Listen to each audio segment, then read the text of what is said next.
Gudur area ఆసుపత్రిని ఆకస్మిక తనిఖీ చేసిన తిరుపతి జిల్లా కలెక్టర్ ఎస్ వెంకటేశ్వర్ ఈ సందర్భంగా మాట్లాడుతూ వచ్చే 3-4 నెలలలో కొత్త భవనంలోకి పలు ఓపీ విభాగాలు షిఫ్ట్ అయ్యేలా చర్యలు తీసుకుంటామని, అలాగే పోస్టుమార్టం గది నుండి గ్రౌండ్లోకి మురుగు నీరు ప్రవహించి దుర్వాసన వస్తోందని వాకర్స్ అసోసియేషన్ వారు ఫిర్యాదు చేసిన నేపథ్యంలో ఎమ్మెల్యే పాసం సునీల్ కోరిన మేరకు సుమారు 17 నుండి 18 లక్షలతో కాంపౌండ్ వాల్ నిర్మాణానికి నిధులు మంజూరు చేసి నిర్మాణానికి చర్యలు చేపడతామని కలెక్టర్ హామీ ఇచ్చారు.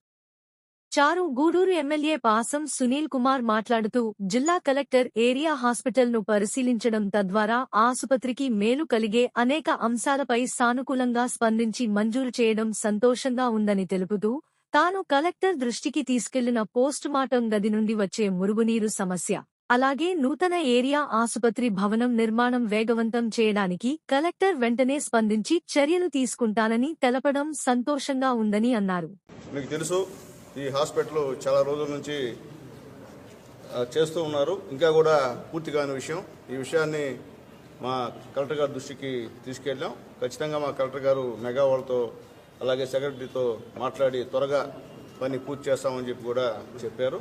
అలాగే ముఖ్యంగా ప్రతిరోజు వాకర్స్ రోజు కంప్లైంట్, ఇక్కడ ఉన్నటువంటి నీళ్లు ఆ ప్రహరీ గోడ ద్వారా బయటకు వచ్చేస్తాం. శవాల దగ్గర నీళ్ళన్నీ కూడా వాసన విపరీతంగా ఉన్నటువంటి పరిస్థితి. అది కూడా మా కలెక్టర్ గారికి రికమెండేషన్ ఇచ్చాము.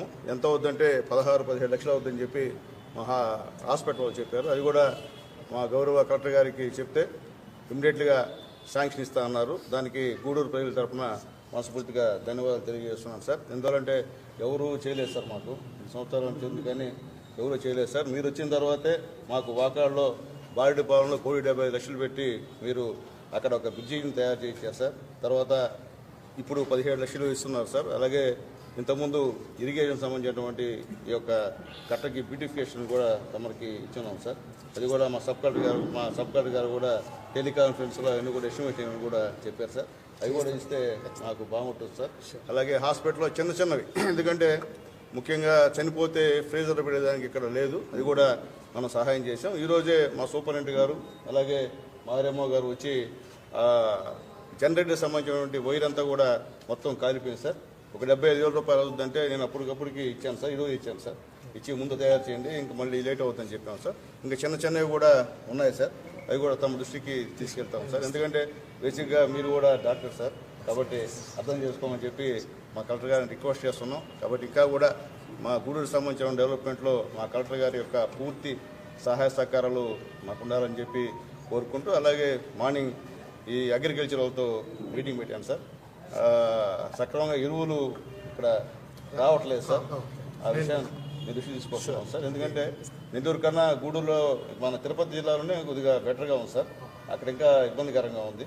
కాబట్టి అది ఖచ్చితంగా చేసే రైతులందరూ కూడా మీ పేరు చెప్పుకుంటారు సార్. కాబట్టి ఏదైనప్పటికీ ఈరోజు ఒక మంచి రోజు.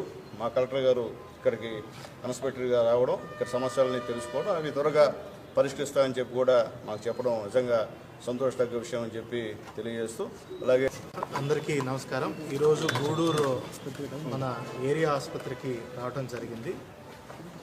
ఇక్కడ తెలిసిందే ఏరియా ఆసుపత్రిలో చాలా సమస్యలు ఉన్నాయి. ముఖ్యంగా ఏమంటే కొత్త బిల్డింగ్ సుమారుగా 23 కోట్లు శాంక్షన్ అయినప్పటికీ గడిచిన 3-4 సంవత్సరాల్లో అది కంప్లీట్ అవ్వని పరిస్థితి.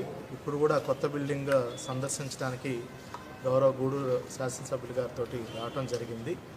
ఇక్కడ కొంచెం కాంట్రాక్టర్తో ఇబ్బందులు, పేమెంట్ ఇష్యూస్ ఉండడం వల్ల కన్స్ట్రక్షన్ గడిచిన సంవత్సరంన్నరలో ఎటువంటి కన్స్ట్రక్షన్ జరగలేదు. ఇప్పుడు ఇమీడియట్గా కాంట్రాక్టర్తో కూడా ఒకసారి మాట్లాడి వెంటనే పనులు మరొకసారి పునరుద్ధరించాలని కూడా మొన్న జరిగినటువంటి హాస్పిటల్ అభివృద్ధి కమిటీలో కూడా గౌరవ శాసనసభ్యులు కాంట్రాక్టర్కి ఆదేశాలు ఇస్తున్నారు. నేను కూడా ఒకసారి చెప్పి పనులను కూడా త్వరితగతిన చేయించాలని కూడా ఆదేశాలు ఇస్తాను. ఎందుకంటే మీరందరూ చూసినట్టయితే ఏరియా ఆసుపత్రి చాలా సంవత్సరాలైన కట్టి ఇప్పటికే కొంచెం శిథిలావస్థకి చేరుకున్న పరిస్థితి. మొన్న వర్షాకాలంలో కూడా గోడలకు కూడా వాటర్ అదంతా చెమ్మ పట్టేసి కొంచెం కరెంట్ సమస్యలు కూడా వచ్చున్నాయి. అదేవిధంగా ఇప్పుడు పాత హాస్పిటల్ కూడా చూడటం జరిగింది. అంతా కూడా మరీ శిథిలావస్థకు వచ్చిన పరిస్థితి. గవర్నమెంట్ కూడా విన్నవించి వెంటనే ఇక్కడ పనులన్నింటినీ కూడా పునరుద్ధరించి వెంటనే హాస్పిటల్ని కొత్త బిల్డింగ్ షిఫ్ట్ చేసే విధంగా సుమారుగా అట్లీస్ట్ ఓపీ బ్లాక్స్ అన్నీ కూడా ఒక 3-4 నెలలు ఏప్రిల్ కల్లా ఖచ్చితంగా ఇక్కడ షిఫ్ట్ చేసే విధంగా చర్యలు తీసుకుంటామని చెప్తున్నాం. అదేవిధంగా గౌరవ శాసనసభ్యులు గారు ఏదైతే చెప్తున్నారో ఈ పోస్ట్ మార్టం చేసే దగ్గర నుంచి ఈ గ్రౌండ్లోకి వెళ్తున్నటువంటి అదంతా వాటరు కాంపౌండ్ వాల్ లేక ఇదంతా అవుతుందని చెప్పారు. సుమారుగా 16 నుంచి 18 లక్షల వరకు అది అవుతుందని చెప్పారు. దాన్ని కూడా వెంటనే శాంక్షన్ మా లెవెల్లోనే ఇచ్చి దాన్ని వెంటనే కొత్త కాంపౌండ్ వాల్ కట్టి అటు ఆసుపత్రికి ఇటు గ్రౌండ్లో కూడా చాలామంది వాకర్స్ అసోసియేషన్ వాళ్ళు కూడా ఇబ్బంది పడుతున్నామని చెప్పారు. సో ఎవరికి ఇబ్బంది లేకుండా కొత్త కాంపౌండ్ వాల్ అక్కడ నిర్మించడం జరుగుతుంది. ఇక్కడ చూసుకున్నట్టయితే ఈ ఆసుపత్రిలో మనకి రోడ్ ట్రాఫిక్ యాక్సిడెంట్స్ ఎక్కువ అవుతున్నాయి. ఎందుకంటే హైవే పాస్ అవుతుంది కాబట్టి 2 మేజర్ హైవేస్ చెన్నై విజయవాడ, అదేవిధంగా మనకి వెంకటగిరి కూడా ఈ 2 రోడ్స్లో ఎక్కువ యాక్సిడెంట్స్ జరుగుతున్నాయి. సో అది రోడ్ సేఫ్టీ కమిటీలో కూడా దీన్ని చర్చించడం జరిగింది. ఆ యాక్సిడెంట్ తగ్గించడానికి చర్యలు తీసుకుంటాం. అదేవిధంగా యాక్సిడెంట్స్ వచ్చినప్పుడు ఎటువంటి ఇమీడియట్గా చర్యలు తీసుకోవాలో కూడా ఇక్కడ ఆసుపత్రిలో ఉన్నటువంటి డాక్టర్స్ కూడా కొంచెం ఇది చేయటం జరిగింది. అదేవిధంగా మిగతా విషయాలు చూసుకుంటే రెవెన్యూ సదస్సులు మనకు ముమ్మరంగా జిల్లా వ్యాప్తంగా జరుగుతున్నాయి. ఈరోజు కూడా సూలూరుపేట నియోజకవర్గంలో గౌరవ సూలూరుపేట శాసనసభ్యులతో పాటు అటెండ్ అవ్వడం జరిగింది. అదేవిధంగా గూడూరులో కూడా వచ్చే వారం గౌరవ శాసనసభ్యులు గారితో పాటు గూడూరు నియోజకవర్గంలో కూడా రెవెన్యూ సదస్సులకి హాజరవడం జరుగుతుంది.